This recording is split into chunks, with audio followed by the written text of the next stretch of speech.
અને હવે સમાચાર મહેસાણાથી કે જે મહેસાણાના કડીમાં સમૂહ લગ્નમાં પૂર્વ નાયબ મુખ્યપ્રધાન નીતિન પટેલ પાકિસ્તાન પર વરસ્યા હતા। નીતિન પટેલે કહ્યું કે પાકિસ્તાન સામે વીણી વીણીને બદલો લેવાનું સરકારનું આયોજન છે। આવું પદ્ધતિસરનું આયોજન કરી પાકિસ્તાનને ખલાસ કરવું છે।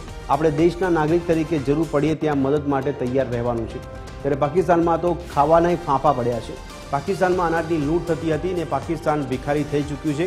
તેને મારવું છે પણ એક ઘાથી મારવું નથી। કેન્દ્ર સરકારે તમામ વસ્તુઓ પાકિસ્તાન જવા પર પ્રતિબંધ મૂકી દીધો છે।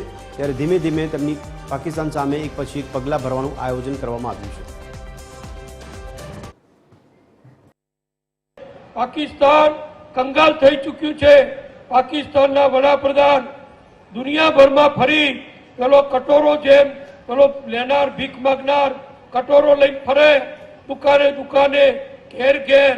એ પાકિસ્તાનનો જે વડાપ્રધાન હોય, ઇમરાન ખાન હતો તો એ ફરતો હતો, આ નવાઝ શરીફ હતો એ ફરતો હતો। હવે આ વડાપ્રધાન આયા, ભીખ માગ્યા સિવાય અત્યારે પાકિસ્તાનને કોઈ આરો નથી।